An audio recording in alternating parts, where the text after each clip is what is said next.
இந்த புதிய நாளுக்காக ஆண்டவருக்கு நாம் நன்றி சொல்லி, ஆண்டவர் நமக்கு கொடுத்த இந்த உயிர்த்தெழுதல் நாளுக்காக, மத மகிழ்ச்சி நாளுக்காக ஆண்டவரை துதித்து மகிமைப்படுத்தி அவர் ஒருவரை ஆராதிக்கிற ஒரு நாளை ஆண்டவர் நமக்கு கொடுத்ததற்காக கண்களை மூடி நாம் ஜெபித்து ஒரு ஆரம்ப ஜபமாக இந்த ஆராதனை நாம் ஆரம்பிப்போம். பரிசுத்த பிள்ளை, நல்ல ஆண்டவரே, இந்த நல்ல காலை நேரத்திற்காக நாம் உம்மை துதிக்கிறோம், உம்மை ஸ்தோத்திரிக்கிறோம். கர்த்தாவே, ஜீவனையும் சுகத்தையும் பலனையும் கொடுத்த எங்கள் ஆண்டவருக்கு எங்கள் ஜீவனை கொண்டு உம்மை துதிக்க ஸ்தோத்திரிக்க எங்களை சமர்ப்பிக்கிறோம் ஐயா. எங்களை ஒரு விசை ஆராய்ந்து பார்த்து எங்களை ஒப்புக் கொடுக்கிறோம். எங்களுக்குள்ளே குற்றம் குறைவுகள் இருக்குமையானால் தயவோடு ஆண்டவராக இயேசு கிறிஸ்துவின் மாசில்லாத ரத்தத்தினால் எங்களை ஒரு விசை கழுவி சுத்திகரித்து உம்முடைய சன்னிதானத்திலே வரும்படியான தகுதியை பெற்றுக்கொள்ள கிருபை செய்யுங்க. எங்களுக்கு சுய நீதி இல்லை அப்பா. எங்கள் சுய நீதினால் என்னுடைய சமூகத்தை கிட்டி சேர முடியாது. ஆனால் ஆண்டவராக இயேசு கிறிஸ்துவின் நீதிக்காக நாங்கள் உம்மை துதிக்கிறோம், உம்மை ஸ்தோத்திரிக்கிறோம். அவருடைய நாமத்தினாலே நாங்கள் வரும்போது எங்களை அங்கீகரிக்கிற எங்கள் பிதாவாகிய தேவன் உம்முடைய சன்னிதிலே ஆண்டவரே இயேசுவின் நாமத்திலே நாங்கள் வருகிறோம்.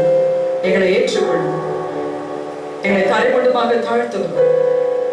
எங்களை துதிக்க வைக்கிற, எங்களை ஸ்தோத்திரிக்கிற வைக்கிற பரிசுத்த ஆவியானவருடைய உதவியை நாங்கள் கேட்கிறோம். நீ எங்களுக்குள்ளே போட்டிருக்கிற ஆவியை கொண்டு நாங்கள் உம்மை துதிக்க, ಉಮೈ ಸ್ತೋತ್ರಿಕೆ ಎங்களை ಅರ್ಪಣಿக்கிறோம். ಕರ್ತನೇ, ಹೊಸ ದಿವಸಕ್ಕಾಗಿ ನಿಮಗೆ ಸ್ತೋತ್ರವಾಗಲಿ.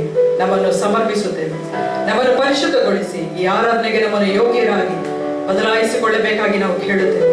ಪೂರ್ಣ ಮನಸ್ಸಿನಿಂದ, ಪೂರ್ಣ ಆತ್ಮದಿಂದ, ಪೂರ್ಣ ಬಲದಿಂದ ನಾವು ನಿಮ್ಮನ್ನು ಸ್ತುತಿಸುವಂತೆ ನಮಗೆ ಕೃಪೆ ನೀಡಿರಿ. ಕರ್ತನಾದ ಯೇಸು ಕ್ರಿಸ್ತನ ನೀತಿಯ ನಿಮಿತ್ತವಾಗಿ ನಿಮ್ಮ ಸಮ್ಮುಖದಲ್ಲಿ ನಾವು ಬರುತ್ತೇವೆ. ನಮ್ಮನ್ನು ಅಂಗೀಕರಿಸಿರಿ. ಹಾಡಲು, ಸ್ತುತಿಸಲು, ಕೀರ್ತಿಸಲು ನಮಗೆ ಪವಿತ್ರಾತ್ಮನ ಶಕ್ತಿಯನ್ನು ಕೊಟ್ಟು ನಡೆಸಬೇಕಾಗಿ ಯೇಸು ಕ್ರಿಸ್ತನ ಮೂಲಕ ಬೇಡುತ್ತೇವೆ ತಂದೆಯೇ, ஆமென்.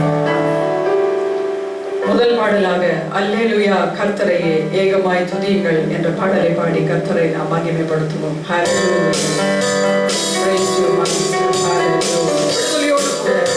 நாம் இருக்கிற இடங்களிலே, நம்முடைய வீடுகளிலே, நம்முடைய வீடு என்பதை மறந்து எங்கே 2 பேர் 3 பேர் நம்முடைய நாமத்தினாலே கூடுகிறோம், அங்கே அவர் இருக்கிறார். அவர் நம்முடைய மத்தியில் இருக்கிறார். நம்முடைய மத்தியில் இருக்கிற தேவாதி தேவனை ஸ்தோத்திரிப்போம். ஹalleluya. Thank you master, hallelujah, hallelujah.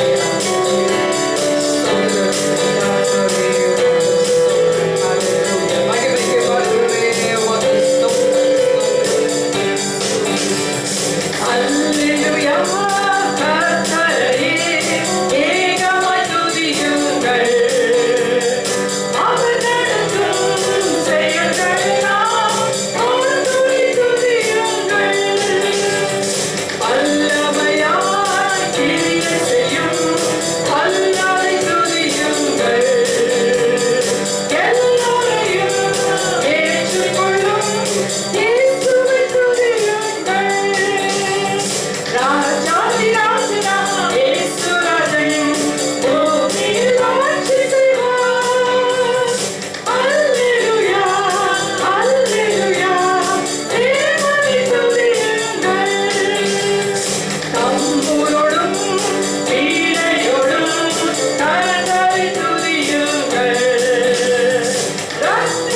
ஆகவே நாங்களுமே மனதார துதிக்கிறோம், உம்மை வாழ்த்துகிறோம், உம்மை ஸ்தோத்திரிக்கிறோம். ஹalleluya ஹalleluya ஹalleluya. இரண்டாவது பாடலாக ஒரு பழைய பாடல், ஆண்டவராகிய இயேசு கிறிஸ்து மீண்டும் வரப்போகிறார் என்பதை நமக்கு ஞாபகப்படுத்துகிற ஒரு பாடல். அதை பாடி நம் ஆண்டவரை மகிமைப்படுத்துவோம். தெரியவில்லை என்று சொன்னால் கற்றுக்கொண்டைகளோடு கூட சேர்ந்து பாடுங்கள்.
அவர் நம்மை நடத்துவார் என்பதுதான் அவருடைய வாக்குத்தத்தம். வாக்குத்தத்தத்தை நம்பினவர்களாக வாக்குத்தத்தங்கள்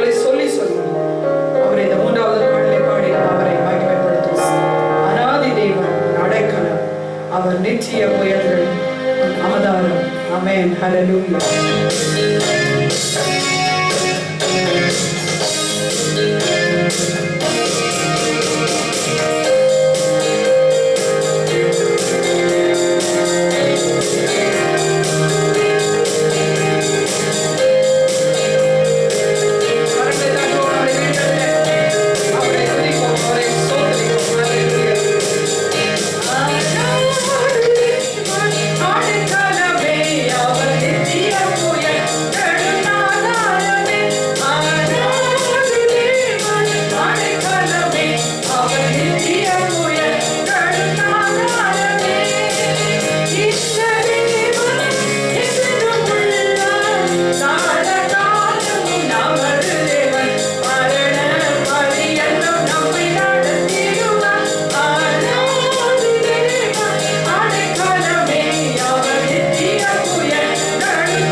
கடந்த நாட்களில் நீர் எங்களுக்கு செய்த நன்மைகளை நினைத்து நாங்கள் எண்ணத்தை செலுத்துவோம். இதோ இந்த ரட்சிப்பின் பாத்திரத்தை எடுத்துக்கொண்டு எங்கள் கர்த்தருடைய நாமத்தை தொழுது கொடுக்கிறோம். உமக்கே துதி கனம் மகிமை உண்டாவதாக. பரிசுத்தாவின் பலத்தோடு ஆண்டவராகிய இயேசு கிறிஸ்துவின் வழியாக சகல துதி ஸ்தோத்திரம் மகிமை ஆராதனை ஒருவருக்கே செலுத்துகிறோம் எங்கள் நல்ல பிதாவே. ஆமென். Hello everyone.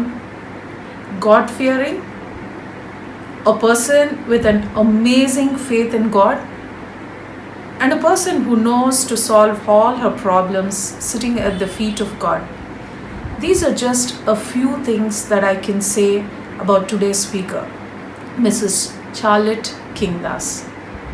She is a retired government employee who completed her service from Karnataka Power Corporation. She has been actively involved in ministry from almost 50 years. She, along with her late husband, Mr. Kingdas, was involved in various churches. From past 13 years, she has taken up ministry and administration at Church of New Testament in Sunkatkate. She has been instrumental in the church's renovation, informing the church's committee and board, handling all the administration and financial needs of the church. Last but not the least, I take pride in saying she is my mother-in-law. Please welcome today's speaker, Mrs. Charlotte Kingdas. ஆண்டவராகிய இயேசு கிறிஸ்துவின் இனிய நாமத்திலே வாழ்த்துக்கள். இந்த செய்தி கொடுக்க கிருபையளித்த ஆண்டவருக்கு என் தாழ்மையான ஸ்தோத்திரத்தையும் நன்றியும் நான் தெரிவித்துக் கொள்கின்றேன். மட்டுமல்லாமல் இந்த ஆராதனையை ஒழுங்குபடுத்தி எனக்கு இந்த சந்தர்ப்பத்தை கொடுத்த பாஸ்டர் யூலா மாலினி அவர்களுக்கும் என் மனமார்ந்த நன்றியை நான் தெரிவித்துக் கொள்கின்றேன். செய்திக்கு போவதற்கு முன்பதாக நாம் ஜெபிப்போம். எங்கள் அன்பின் பரலோக பிதாவே, இந்த அருமையான காலவேளைக்காக நாங்கள் நன்றியோடு துதிக்கிறோம், ஸ்தோத்திரிக்கிறோம். கர்த்தாவே, உம்மை வாழ்த்த, உம்மை வணங்க, உம்மை கனப்படுத்த, உம்முடைய செய்தி ஆண்டவரே நாங்கள் பகிர்ந்து கொள்ள இந்த நேரத்தை எங்களுக்கு கொடுத்தீரே. அதற்காக நாங்கள் உமக்கு நன்றி செலுத்துகின்றோம். ஐயா, நீ பேசும் ஆண்டவரே, நீ பேசும். கேட்கிறவர்களுக்கு இது பிரயோஜனமாயிருக்க யாராவது ஒருவருக்கு மட்டுமே இது போய் சேர்ந்தாலும் ஆண்டவரே பரலோகத்திலே மிகுந்த சந்தோஷம் உண்டாகும் என்று சொல்லி நாங்கள் அறிக்கையிடுகிறோம். கர்த்தருடைய ஆவியானவர் எங்களை நடத்துகிறாங்க. இயேசுவின் நாமத்தில் ஜெபிக்கிறோம் நல்ல பிதாவே, ஆமென். கடந்த வாரங்களிலே இன்றும் மாறாத ஆண்டவர் என்ற தலைப்பிலே 7 காரியங்களை பாஸ்டர் பியூலா மாலினி அவர்கள் நம்மோடு கூட பகிர்ந்து கொண்டார்கள். அதை நாம் தியானித்தோம். அதன் தொடர்ச்சியாக இன்று ஆண்டவராகிய இயேசு கிறிஸ்துவின் அன்பும் இரக்கமும் என்ற தலைப்பிலே 7 காரியங்களை குறித்து நாம் தியானிப்போம். எப்பொழுதும் போல 1, 2, 3 என்ற வரிசையிலே நாம் இதை தியானிக்காமல் 7, 6, 5, 4, 3, 2, 1 என்ற வரிசையிலே நாம் தியானிப்போம். ஆண்டவர் அன்பு கூர்ந்து இரக்கம் பாராட்டின 7 நபர்களை குறித்து நாம் தியானிப்போம். 7வது நபர் இயேசு கிறிஸ்துவின் சீஷரான சீமோன் பேதுரு. இவரை குறித்து முதலாவது லூக்கா எழுதின சுவிசேஷம் 5ஆம் அதிகாரத்திலே நாம் பார்க்கிறோம். கெனசரேத் கடல் அருகே இயேசு சீமோனுடைய படகிலே உட்கார்ந்து போதகம் பண்ணினார். 8ஆம் வசனம் சொல்லுகிறது, திரளான மீன்கள் கிடைத்தபடினாலே பேதுரு இயேசுவின் பாதத்தில் விழுந்து, ஆண்டவரே, நான் பாவியான மனுஷன், என்னை விட்டு போய்விடும் என்றார். லூக்கா எழுதின சுவிசேஷம் 6வது அதிகாரம் 14வது வசனத்திலே பேதுருவை ஆண்டவராகிய இயேசு கிறிஸ்து சீஷனாக அழைத்து அவரை அந்த பட்டியலிலே சேர்க்கிறதை நாம் பார்க்கிறோம். அடுத்தபடியாக மறுரூப மலையிலே ஆண்டவர் பேதுருவை அழைத்துக் கொண்டு போகும் பொழுது அந்த இடத்திலே அவர் மறுரூபமாகிறதை பார்த்து பேதுரு இயேசுவின் இடத்திலே ஒரு ஆலோசனை சொல்லி, உமக்கு இந்த இடத்திலே ஒரு கூடாரம் போடலாம் என்று சொல்லி, மோசேக்கு ஒரு கூடாரமும் எலியாவுக்கு ஒரு கூடாரமும் உமக்கு ஒரு கூடாரமும் போடலாம் என்று ஆலோசனை கூறுகிறதை பார்க்கிறோம். இயேசு கிறிஸ்து ஜலத்தின் மேல் நடந்த பொழுது தானும் நடக்கிறேன் என்று சொல்லி அவருடைய அனுமதியோடு கூட ஜலத்தின் மீது நடந்த பேதுரு. என்னை யார் என்று சொல்கிறார்கள் எல்லாரும் என்று கேட்ட பொழுது இயேசு கிறிஸ்துவுக்கு அவர் கொடுத்த பதில், நீ ஜீவனுள்ள தேவனுடைய குமாரனாகிய கிறிஸ்து என்று சொல்லி.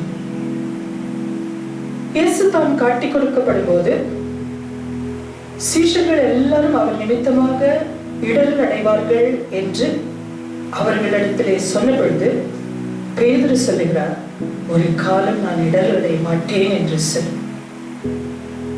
3 முறை இயேசு கிறிஸ்துவை மறுதலித்த பேதுரு உயிர்த்தெழுந்த இயேசுவை தரிசித்த பின்பும் மீன்பிடிக்க போவோம் வாருங்கள் என்று மற்ற சீஷர்களை அழைத்த பேதுரு.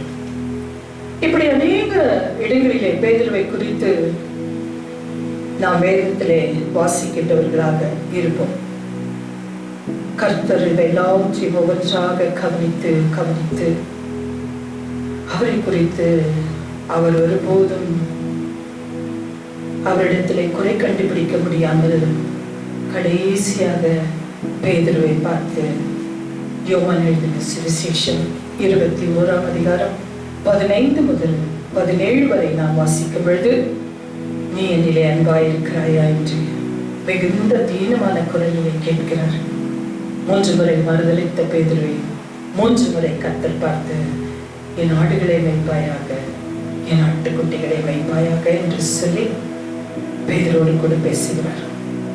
வேண்டாம் என்று சொன்னாலும், என்னை விட்டு போய்விடு என்று சொன்னாலும் தேடி தேடி அவர் பின்னதாகவே சென்று அவர் மீது அன்பும் இரக்கமும் பாராட்டின என் ஆண்டவராகிய இயேசு கிறிஸ்து பேதுருவை நேசித்து அவர் கையிலே இந்த ஊழியத்தை ஒப்பு கொடுத்தார். நம்மையும் அப்படித்தான் அவர் தேடி தேடி அலைகிறவராய் இருக்கிறார். அடுத்தபடியாக 6வது நபரை நாம் பார்க்கிறோம். சமாரியா ஸ்திரீ. யோவான் எழுதின சுவிசேஷம் 4ஆம் அதிகாரம் 4ஆம் வசனத்திலே ஆண்டவராகிய இயேசு கிறிஸ்து சமாரிய நாட்டின் வழியாக கடந்து செல்கிறார். மிகவும் களைப்படைந்தபடியினாலே இளைப்படையத்தக்கதாக கிணற்றின் அருகிலே அவர் உட்கார்கிறார். அந்த நேரத்திலே தண்ணீர் எடுப்பதற்காக சமாரியா ஸ்திரீ அந்த இடத்திலே வருகிறார்கள். அந்த ஸ்திரீ இடத்திலே ஒரு சம்பாஷணை ஆரம்பிக்கிறது. எனக்கு தாகத்துக்கு தா என்று சொல்லி அந்த சமாரியா ஸ்திரீயை பார்த்து கேட்கிறார். அவளுக்கு ஆச்சரியம், நீர் யூதர் அல்லவா? சமாரியர்கள் யூதர்களோடு கூட சம்பந்தம் கலக்கிறதிலேயே, அப்படி என்றால் நீர் என்னை பார்த்து தாகத்துக்கு தா என்று கேட்கிறது எனக்கு ஆச்சரியமா இருக்கிறது என்று சொல்லி அந்த ஸ்திரீ ஆண்டவராகிய இயேசு கிறிஸ்துவை பார்த்து சொன்னார். ஆண்டவர் அதற்கு பதில் சொல்லும்போது, நீ போய் உன் புருஷனை அழைத்துக் கொண்டு வா என்று சொன்னார். அவள் உண்மையாகவே அவரிடத்திலே ஒப்புக்கொண்டு எனக்கு புருஷன் இல்லை என்று சொல்லுவது, நீ சொல்வது கரெக்டு தான், நீ 5 பேர் இருந்தார்கள், இப்பொழுது இருக்கிறது உன்னுடைய புருஷன் அல்ல என்று சொல்லி துடித்து போய்விட்ட சமாரியா ஸ்திரீ தன் வாழ்க்கை குறித்து ஒருத்தர் நேரடியாக என்னிடத்தில் பேசுகிறார் என்று சொன்னால் கண்டிப்பாக அவர் ஒரு தீர்க்கதரிசியாகத்தான் இருக்க வேண்டும் என்று சொல்லி 4ஆவது அதிகாரம் 19ஆம் வசனத்திலே ஆண்டவரே நீர் ஒரு தீர்க்கதரிசி என்று சொல்லி அவரை குறித்து சாட்சி கொடுக்கிறார். 25ஆவது வசனத்திலே பேசுகின்ற அதே நேரத்திலே அவள் பார்த்த ஆண்டவரை சொல்கிறார், மேசியா வரும் பொழுது எல்லாவற்றையும் எங்களுக்கு அறிவிப்பார் என்று அறிந்திருக்கிறோம் என்று சொல்லி 26வது வசனத்திலே இயேசு கிறிஸ்து அவளுக்கு ஒரு அதிர்ச்சியான செய்தியை சொல்லுகிறதை நாம் இந்த இடத்திலே பார்க்கிறோம். உன்னுடனே பேசுகிற நானே அந்த மேசியா என்று சொல்லி சாதாரண ஒரு பெண்மணி தனிமையாய் உட்கார்ந்து கொண்டு அவளோடு கூட இவ்வளவு காரியங்களை குறித்து பேசி அவளுக்கு புரிய வைத்து ஒரு நீளமான சம்பாஷணையின் நிமித்தமாக அவளுக்கு தான் மேசியா என்பதை அறிவிக்கிறார். காரணம் என்ன தெரியுமா? அவள் எல்லாவற்றையும் விட்டுவிட்டு ஓடி போய் அந்த கிராமத்தில் இருக்கிற மற்றவர்களுக்கு நான் தீர்க்கதரிசியை பார்த்தேன், நான் மேசியாவை பார்த்தேன் என்று அவள் சொல்லுவாள் என்ற அப்படிப்பட்ட ஒரு நம்பிக்கை அவள் பேரில இருந்தபடினாலும் அவளை நேசித்தபடினாலும் தான் மேசியா என்பதை பரிசேருக்கும் சதசேருக்கும் சொன்னால் புரிந்து கொள்ளாத அந்த ரகசியத்தை தனிமையான ஒரு பெண்மணிக்கு கர்த்தர் சொல்லுகிறது. எவ்வளவு பெரிய ஆச்சரியமான ஒரு காரியம்! உங்களை என்னை பார்த்து ஆண்டவர் எனக்கு சொல்லுகிற காரியம், நான் தான் இந்த மேசியா என்று. ஏன் இந்த அன்பு தெரியுமா? எதற்காக இப்படி அவன் நம்மை துரத்தி துரத்தி நேசிக்கிறார் தெரியுமா? நாம் கிராமங்களுக்கு போவோம், நாம் அடுத்தவர்களிடத்திலே செல்லுவோம், மேசியா வரவில்லை என்று சொல்லி காத்திருக்கிறவர்களுக்கு செய்து கொடுப்போம் என்று சொல்லி அவன் நம்மை பார்த்து சமாரியா ஸ்திரியை தேடி வந்த ஆண்டவர் உங்களை தேடி தேடி வருகிறார். அடுத்தபடியாக 5வது நபர் விபச்சாரத்திலே கையும் களவுமாய் பிடிபட்டவர். இயேசு ஒலிவமலைக்கு போனார். அங்கே உபதேசம் பண்ண ஆரம்பித்தார். யோவான் எழுதின சுவிசேஷம் 8வது அதிகாரம் 1வது வசனத்திலே அவர் உபதேசம் பண்ணி கொண்டிருக்கும் பொழுது 3வது வசனத்துக்கு வரும் பொழுது விபச்சாரத்திலே கண்டுபிடிக்கப்பட்ட ஒரு ஸ்திரியை வேதபாரகரும் பரிசேயரும் அவரிடத்தில் கொண்டு வந்தார்கள்.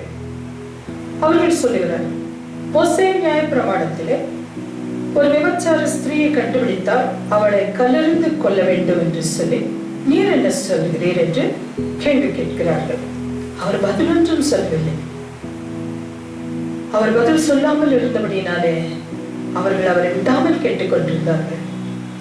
அவர் ஒன்று செய்தார், குனிந்து தரையிலே எழுந்து ஆரம்பித்தார். உங்களிடத்திலே யார் பாவமில்லை என்று சொல்லுகிறீர்களோ அவர்கள் முதலாவது இவள் பேரிலே கல்லெறியட்டும் என்று சொல்லி நியாயப்பிரமாணத்தை கற்பலகையிலே எழுதி கொடுத்த ஆண்டவர் இங்கே தரையிலே எழுதுகிறார். The author and the finisher. அவர்தான் நியாயப்பிரமாணத்தின் நாயகன். அவர்தான் இந்த வேத பாரகருக்கும் பரிசேருக்கும் புரியாத ஒரு காரியத்தை அந்த இடத்திலே புரிய வைப்பதற்காகவும் அதே சமயத்திலே அந்த ஸ்திரீயை பார்த்து, நானும் உன்னை அக்கினைக்குள்ளாக தீர்ப்பதில்லை, ஆனால் ஒன்று மட்டும் செய், இனி பாவம் செய்யாதே என்று நியாயப்பிரமாணத்தை முறித்து போடுகிறவர் அல்ல என் ஆண்டவர், அதை நிறைவேற்றுகிறவர். இனி அவள் கண்டிப்பாக அந்த பாவத்தை செய்கிற தைரியம் அவளுக்கு வந்திருக்கவே முடியாது. விபச்சார ஸ்திரீயை தள்ளப்பட்டவர்களை தேடி வருகின்ற என்னுடைய ஆண்டவர், அவருடைய அன்பு, அவருடைய இரக்கம், அவர் அவளை பார்த்து கோபப்பட்டிருக்கலாம், அல்லது அருவருப்பாய் பார்த்திருக்கலாம், அல்லது சரிதான் இவள் எப்படி விபச்சாரம் செய்யலாம், கல்லெறிந்து இவளை கொல்ல வேண்டும் என்று அவர் சொல்லியிருக்கலாம். ஆனால் அவர் எதுவுமே சொல்லாமல் அவளை மன்னித்து ஏற்றுக்கொண்டார். இன்றைக்கு நாம் இந்த நிலைமையில இருக்கிறோம். இப்படியான ஒரு பாவத்திற்கு உட்பட்டு கர்த்தரிடத்திலே போய் நின்றோம் என்று சொன்னால் நம்முடைய கதை என்ன என்று யோசித்துக் கொண்டிருக்கும் பொழுது, மகனே நான் உன்னை மன்னிக்கிறேன் என்று சொல்லுகிற ஆண்டவர், ஆனால் இனி பாவம் செய்யாதே, இனி பாவம் செய்யாதே என்று சொல்லி அவளை நேசித்த என் ஆண்டவர். 4வது நபராக நாம் பார்க்கிறது ஆண்டவராகிய இயேசு கிறிஸ்துவின் தாயாகிய மரியாள். இயேசு 12 வயதான போது தேவாலயத்திற்கு அவருடைய தாயும் தகப்பனும் தேவாலயத்திற்கு போகிறார். லூக்கா எழுதின சுவிசேஷம் 2வது அதிகாரம் 11வது வசனத்திலே மறுபடியுமாக அவருடைய தாயாரை இங்க பார்க்கிறோம். முதலாம் அற்புதம் நடந்த கானாவூர் கல்யாணத்தில் இடத்திலே இயேசுவின் தாயார் அந்த இடத்துல வந்து ஆண்டவரோடு கூட பேசுகிறதை நாம் பார்க்கிறோம். யோவான் எழுதின சுவிசேஷம் 2ஆம் அதிகாரம் 1ஆம் வசனத்திலே, ஒருமுறை அவர் தாயாரும் அவர் சகோதரரும் அவரை தேடிக்கொண்டு அவர் உபதேசம் பண்ணி கொண்டிருந்த இடத்திற்கு வந்தார்கள். இங்கேயும் நாம் மரியாதை பார்க்கிறோம். கடைசியாக யோவான் எழுதின சுவிசேஷம் 19ஆவது அதிகாரம் 26வது வசனத்திலே, அப்பொழுது இயேசு தம்முடைய தாயையும் அருகே நின்ற தமக்கு அன்பாயிருந்த சீஷனையும் கண்டு தம்முடைய தாயை நோக்கி, ஸ்திரீயே, அதோ உன் தாய் என்றார். பின்பு அந்த சீஷனையும் நோக்கி, அதோ உன் தாய் என்றார். கடமை தவறாத என்னுடைய ஆண்டவர், தாயின் மீது அன்பு வைத்திருந்த என் ஆண்டவர், சீஷன் மேலே நம்பிக்கை வைத்திருந்த என் ஆண்டவர், இரக்கத்தின் ஐஸ்வர்யம் புரிந்த என் ஆண்டவர், நான் மறிக்க போகின்ற இந்த நேரத்திலே எப்படி நான் என் தாயை விட்டு போய்விடுவேன், அவர்களை அனாதையாய் நான் விட்டு போவது எப்படி என்று சொல்லி அந்த கோரமான ஒரு சிலுவையின் மரண நேரத்திலும் கூட தன் தாய்க்கு ஒரு அடைக்கலத்தை கொடுத்துவிட்டு அவர்களை மிகவும் பத்திரமான ஒரு இடத்திலே கொடுத்து விட்டு போகின்ற ஆண்டவர், அவருடைய அன்பு, அவருடைய இரக்கம், அதே சமயத்திலே சீஷனை பார்த்து நம்பிக்கையோடு கூட போகிறவர். இன்றைக்கு உங்களையும் என்னையும் பார்த்து இப்படிப்பட்ட ஒரு பொறுப்பை நான் கொடுத்திருக்கிறேன், கண்டிப்பாக என் தாயாரை இந்த சீஷன் பார்த்துக் கொள்வான் என்று சொல்லி நிம்மதியை பெருமூச்சு விடுகின்ற என்னுடைய ஆண்டவர் பரிசுத்த ஆவியானவருடைய உதவியோடு கூட சபை ஒருபோதும் கைவிடப்பட்டு போக முடியாது என்று சொல்லி கர்த்தர் அந்த இடத்திலே திருப்தியோடு கூட இந்த தாயாரை பார்த்து சொல்லிவிட்டு போகிறார். உங்களுக்கும் எனக்கும் கொடுத்திருக்கின்ற இந்த உத்தரவாதத்தை நாம் செய்ய கடமைப்பட்டிருக்கிறோம்.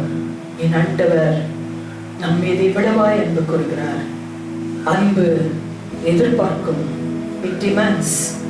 நாம் அவருக்கு திருப்பி நம் அன்பை எப்படி தெரிவிப்பது என்று சொல்லி யோசிக்க வேண்டியது மிகவும் அவசியமாக இருக்கிறது. மூன்றாவது நபராக நாம் பார்க்கிறது லாசரஸ். மரித்து போன லாசரு யோவான் எழுதின சுவிசேஷம் 11ஆம் அதிகாரம் 1லிருந்து 44 வசனங்கள். பெத்தானியா என்ற ஒரு இடத்திலே ஒரு அருமையான ஒரு குடும்பம், மார்த்தாள், மரியாள், லாசரு என்று 3 பேர் அந்த குடும்பத்தில் இருக்கிறார்கள். அற்புதமான ஒரு குடும்பம். சகோதரன் வியாதியா இருக்கிறார். இயேசு அந்த குடும்பத்தில் தங்குவார். அவர்களை அருமையாக நேசித்தார், அன்பு கூர்ந்தார். ஆனால் இப்போது சகோதரன் வியாதியா இருக்கையில் இயேசு கிறிஸ்துவுக்கு சொல்லி அனுப்புகிறார்கள். அவர் தாமதிக்கிறார். ஆனால் லாசரு மரித்து போகிறார். 4 நாள் கழித்து இயேசு கிறிஸ்து அங்கே வருகிறார். சகோதரிகள் துடிக்கிறார்கள். அவர்களோடு இருந்த யூதர்கள் அழுகிறார்கள். என்ன செய்வதென்று தெரியவில்லை. ஐயோ ஆண்டவரே, நீர் இருந்திருந்தால் இப்படி நடந்திருக்காது, என் சகோதரன் மரித்திருக்க மாட்டான் என்று புலம்புகிறார்கள். அவர்களை ஆறுதல் படுத்த ஆண்டவரை முயற்சிக்கிறார். லூக்கா எழுதின சுவிசேஷம் 11ஆம் அதிகாரம் 32லிருந்து 36 வசனங்களை நாம் வாசிக்கும் பொழுது 35வது வசனம் சொல்லுகிறது, இயேசு கண்ணீர் விட்டார். இன்னும் கொஞ்ச நேரத்திலே லாசருவை உயிரோடு எழுப்ப போகிறார் என்பது அவருக்கு தெரியும். ஆனால் அந்த கண்ணீருக்கு எத்தனை பெரிய அர்த்தம் இருக்கிறது, அதிலே எவ்வளவு அன்பு ததும்பி நிற்கிறது என்பதை அவர்கள் அறிந்து கொள்ளத்தக்கதாகத்தான் அவர் அன்பு கூர்ந்த காரணத்தின் நிமித்தமாக அந்த இடத்திலே கண்ணீர் விடுக்கிறவராய் இருக்கிறார்.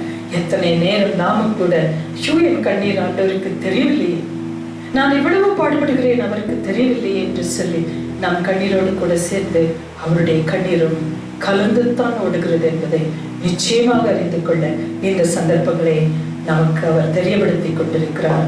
2வதாக நாம் பார்க்க போகிறது மகதலேனா மரியாள். அவளிடத்திலிருந்து 7 பிசாசுகளை துரத்தி இருந்தார் என்று சொல்லி வேதத்திலே நாம் வாசிக்கிறோம். யோவான் எழுதின சுவிசேஷம் 20வது அதிகாரம் 1வது வசனத்திலே, வாரத்தின் முதல் நாள் இருட்டோടെ மகதலேனா மரியாள் கல்லறைக்கு வந்து ஆண்டவரை தேடுகிறாள். 16ஆம் வசனம் வரைக்கும் அவள் அந்த இடத்திலிருந்து அசையாமல் கர்த்தரை தேடி தேடி அவரை தோட்டக்காரன் என்று நினைத்துவிட்டு அந்த இடத்திலே தங்கி நிற்கிறார். ஆண்டவருக்கு என்ன செய்வது என்றே தெரியவில்லை.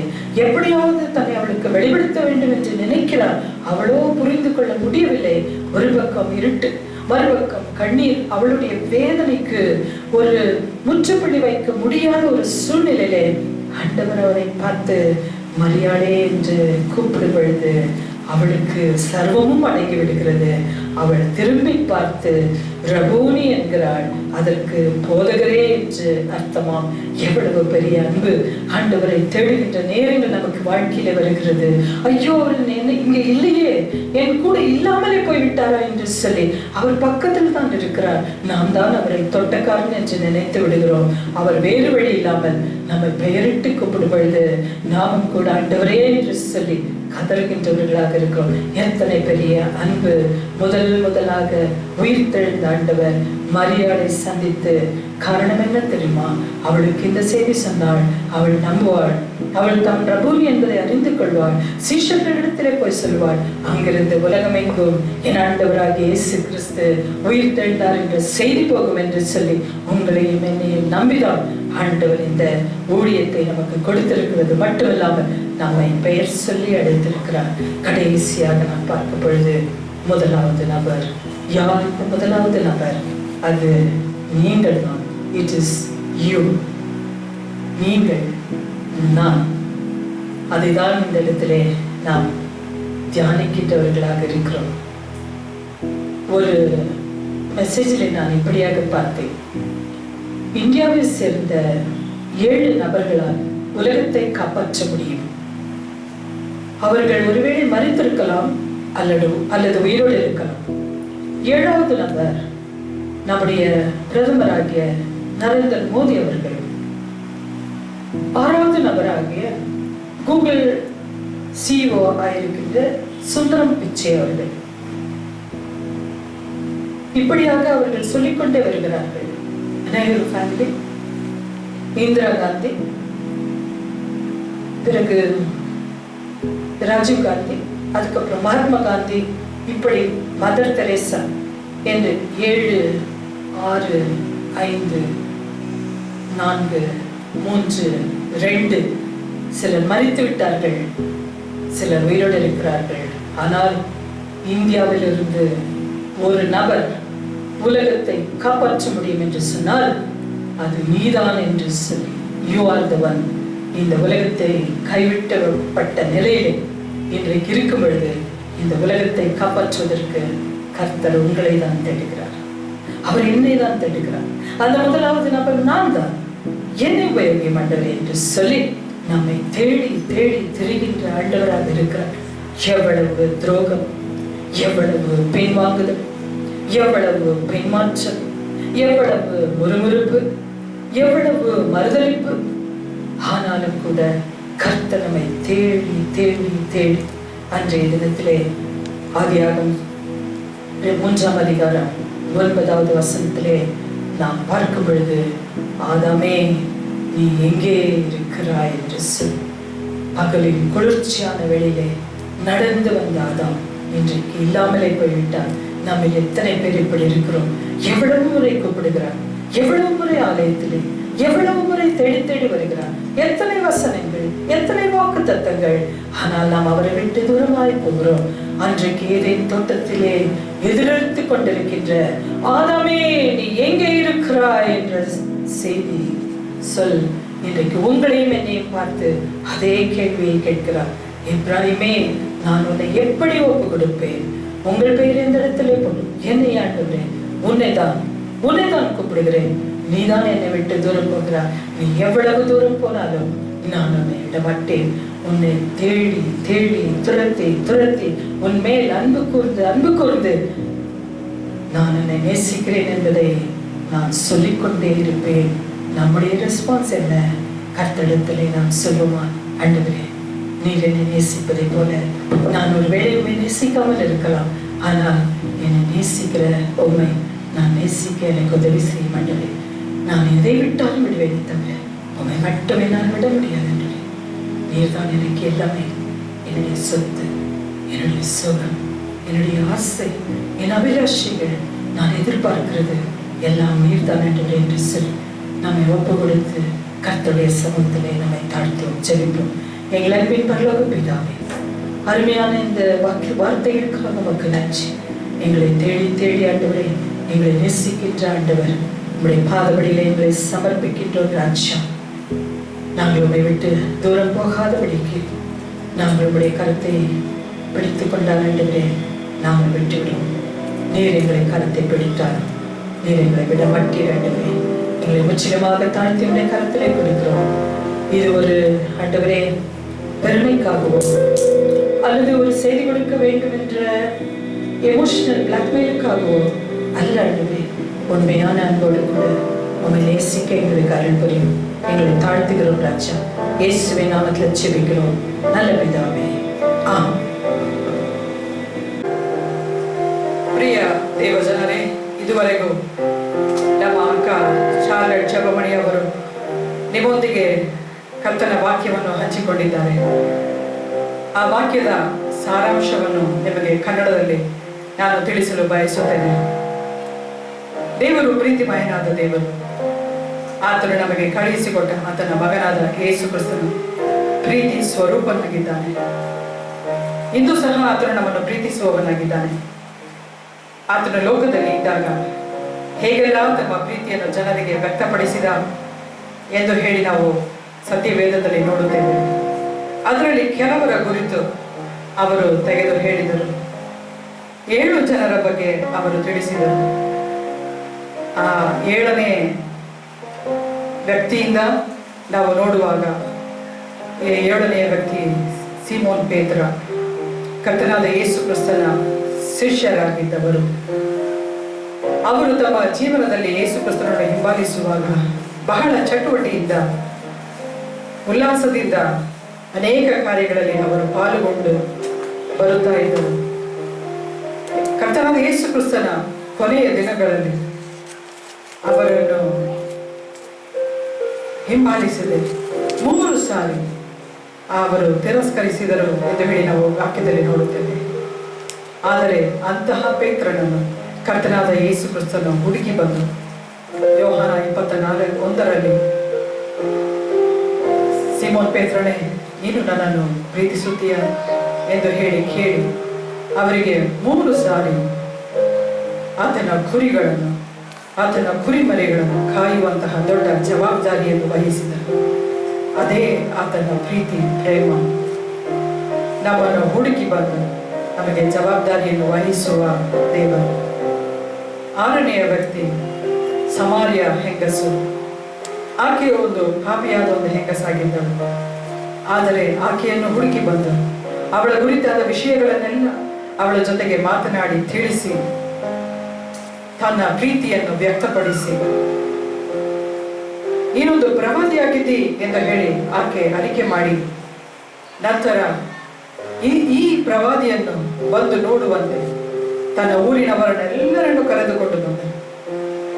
ಆಕೆ ಹೀಗೆ ಮಾಡಲು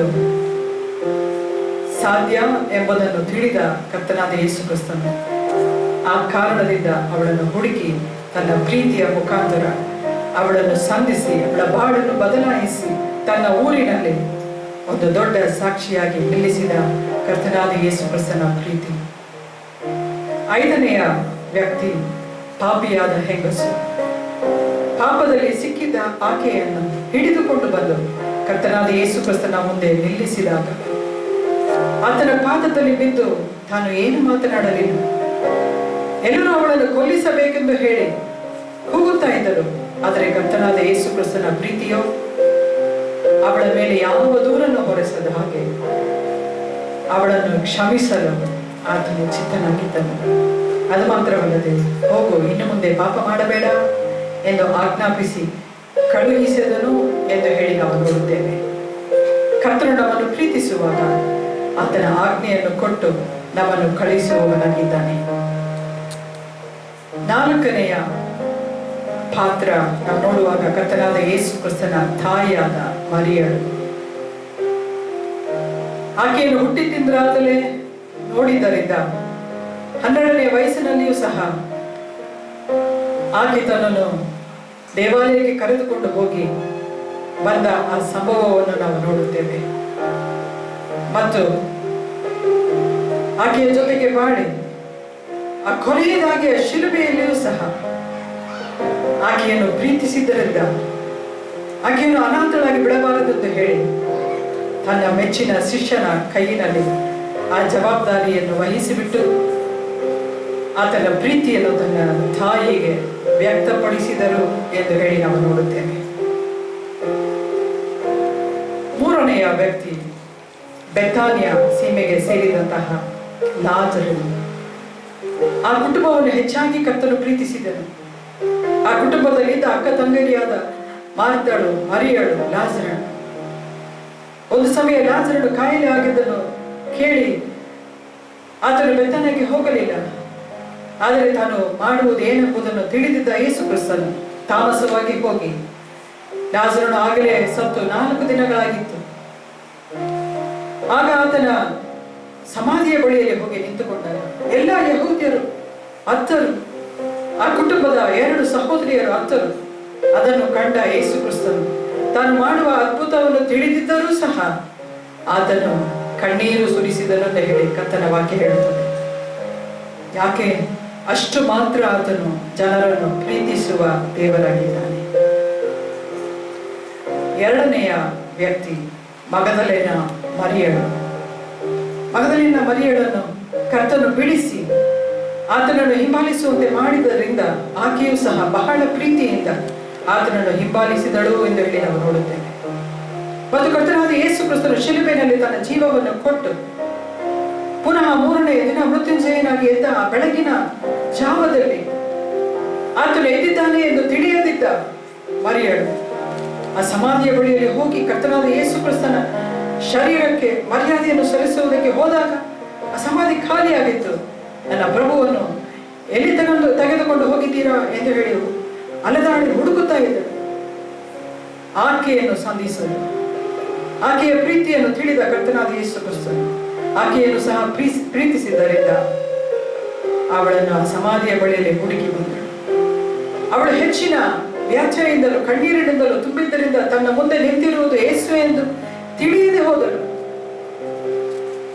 ಆದರೂ ಸಹ ಕರ್ತನಾದ ಯೇಸು ಕ್ರಿಸ್ತನು ಆಕೆಯ ಹೆಸರನ್ನಿಟ್ಟು ಕರೆದನು, ತನ್ನನ್ನು ವ್ಯಕ್ತಪಡಿಸಲು ತಿಳಿಯಪಡಿಸಿದನು.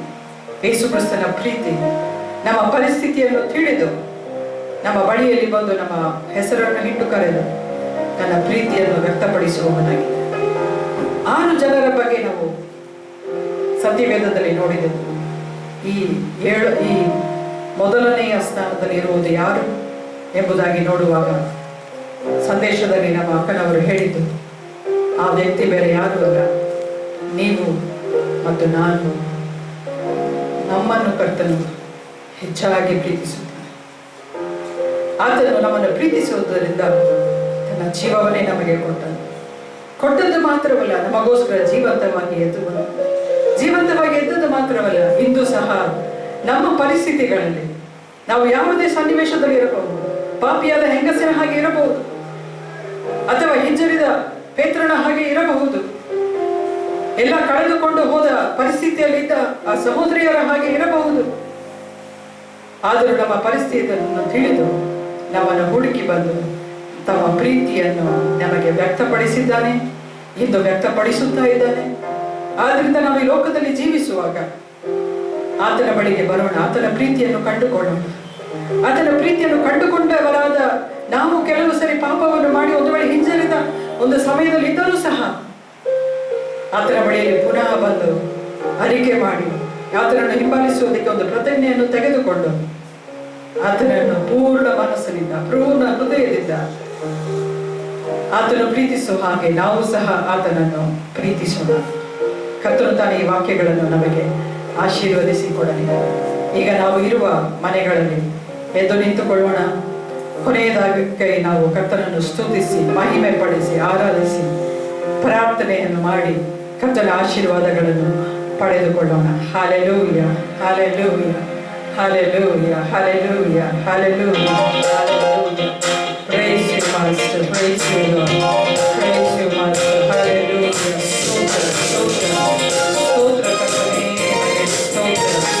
ನಾವು ಕರ್ತನನ್ನು ನಮ್ಮ ಮನೆಗಳಲ್ಲಿ ಹಾಡಿ ಸ್ತುತಿಸಿ ಕೊಂಡಾಡಿ ಆತನ ನಾಮವನ್ನು ಮಹಿಮೆ ಪಡಿಸಿ ಪ್ರಾರ್ಥಿಸಿ ಮುಗಿಸಿ ಆಶೀರ್ವಾದವನ್ನು ಪಡೆದುಕೊಳ್ಳೋಣವೇ?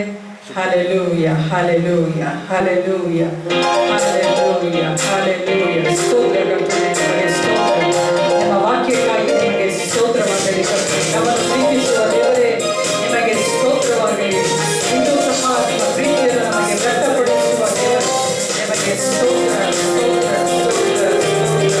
ಹಾಲೆಲೂಯ. ಚಪ್ಪಾಳೆಯನ್ನು ತಟ್ಟೋಣ, ಕರ್ತನ ನಾಮವನ್ನು ಮಹಿಮೆ ಪಡಿಸೋಣ. Hallelujah. Thank you, Master. Hallelujah. Hallelujah. ಸ್ತುತಿ ಮಾಡಿ. Hallelujah, ಸ್ತುತಿ ಮಾಡಿರಿ, ನಮ್ಮ ಯೇಸುವಿಗೆ ಸ್ತೋತ್ರ ಮಾಡಿರಿ. Hallelujah, ಸ್ತುತಿ ಮಾಡಿರಿ, ನಮ್ಮ ಯೇಸುವಿಗೆ ಸ್ತೋತ್ರ ಮಾಡಿರಿ. Hallelujah, hallelujah, hallelujah.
ಪ್ರೀತಿ ಅಪಾರವಾದದ್ದು ಕರ್ತನೆ, ನಿಮಗೆ ಸ್ತೋತ್ರ. உம்முடைய ஆண்டவரே அன்பு பெரியதப்பா, உம்முடைய இரக்கம் பெரியது, உம்முடைய தயவு பெரியதப்பா. நேற்றும் இன்றும் என்றும் மாறாத எங்கள் தேவனே, இன்றைக்கு உம்முடைய அன்பு எங்களுக்கு அதிகமாக இருப்பதற்காக உமக்கு ஸ்தோத்திரம். எங்களை தேடி வந்த எங்கள் தேவனே உமக்கு ஸ்தோத்திரம். உம்முடைய அன்பை எங்களுக்கு வெளிப்படுத்தினவரೇ ಉಮಕ್ಕೆ ಸ್ತೋತ್ರ. ನಿನ್ನ ಪ್ರೀತಿಯನ್ನು ನಮಗೆ ಪ್ರಕಟಿಸಿದ ದೇವರೇ ನಿಮಗೆ ಸ್ತೋತ್ರವಾಗಲಿ, ಸ್ತೋತ್ರವಾಗಲಿ. ಕರ್ತನೇ, ನಮ್ಮ ಪಾಪಗಳನ್ನು ಅರಿಕೆ ಮಾಡುತ್ತೇವೆ, ನಮ್ಮ ತಪ್ಪುಗಳನ್ನು ಕ್ಷಮಿಸಿ ಅಯ್ಯ ಎಂದು ಹೇಳಿ ಕೇಳುತ್ತೇವೆ ಕರ್ತನೇ. ನಿಮ್ಮ ಪ್ರೀತಿಗೆ ನಾವು ಸೆಳೆಯಲ್ಪಟ್ಟವರಾಗಿ ನಿನ್ನ ಸಮ್ಮುಖದಲ್ಲಿ ನಾವು ಬರುತ್ತೇವೆ. உம்முடைய பாதத்திலே நாங்கள் வருகிறோம் ஐயா. நீர்தான் எங்கள் தஞ்சம் ஐயா. உம்முடைய அன்பு எங்களுக்கு இருப்பதற்காக உமக்கு ஸ்தோத்திரம். நாங்கள் கேட்காமல் எங்களை நேசிக்கிற எங்கள் தேவன் ஆண்டவரே, நாங்கள் திரும்பி போகும்போது எங்களை தேடி வந்த எங்கள் ஆண்டவர் ஐயா. நாங்கள் ஆண்டவரே விழுந்து போகும்போது எங்களை தூக்கி விடுகிற எங்கள் தேவனாக இருக்கிறீர். அதற்காக உமக்கு ஸ்தோத்திரம், ஸ்தோத்திரம், ஸ்தோத்திரம். நாங்கள் ஆண்டவரே உம்மை மறந்தாலும் நீர் எங்களை மறவாத நேசராக இருக்கிறீர். அதற்காக உமக்கு நன்றி ராஜா. என்ன செய்வது என்று சொல்லி கலங்கும் போது வழி காட்டுகிறவரே உமக்கு ஸ்தோத்திரம், உமக்கு ஸ்தோத்திரம். உமக்கு நன்றி அப்பா. தடுமாறுகிற நேரத்தில் ஆண்டவரே எங்களை பலப்படுத்துகிறவரே உமக்கு ஸ்தோத்திரம் ஆண்டவரே. எங்கள் கால்களை உறுதிப்படுத்துகிறவரே உம்மை துதிக்கிறோம் ஆண்டவரே, உம்மை ஸ்தோத்திரிக்கிறோம். எங்களுக்கு ஒரு பொறுப்பை கொடுக்கிறவரையா, எங்களை நம்பி எங்களை ஆண்டவரே எங்கள் கையிலே கொடுக்கிற பொறுப்பை நாங்கள் நிறைவேற்றத்தக்கதாக யாரும் செய்ய முடியாத காரியத்தை எங்களாலே செய்ய முடியும் என்று விசேஷமாக ஒவ்வொருவரையும் ஒவ்வொரு காரணத்திற்காக எங்களை நீங்க படைச்சிருக்கிறீங்களே, எங்களை தெரிந்து கொண்டிருக்கிறீங்களே. அந்த காரணம் என்ன என்பதை கேட்டு அறிந்து கொண்டு எங்கள் பொறுப்பை நிறைவேற்ற கிருபை செய்யுங்க. இந்த உலகத்தில் இருக்கிற மக்கள் அவர்கள் அவருடைய பொறுப்புகளை நிறைவேற்றுகிறார்கள். எல்லாரும் செய்யட்டும் ஐயா. ஆனால் என்னுடைய பொறுப்பு என்ன, என்னுடைய கடமை என்ன, என்னை நேசிக்கிற ஆண்டவருக்கு நான் என்ன செய்ய வேண்டும் என்று உம்மை நோக்கி கேட்கும் போது எங்களை நடத்துகிற தேவன், அது மாத்திரமல்ல எங்களை சாதிக்க வைக்கிற தேவன் ஐயா. முழு ஆண்டவரை கிராமத்தை உமக்கென்று ஆதாயப்படுத்தின சமாரியா ஸ்திரீயை போல தேவரே நீர் எங்களை தெரிந்து கொள்ளுங்கப்பா என்று சொல்லி நாங்கள் ஜெபிக்கிறோம்.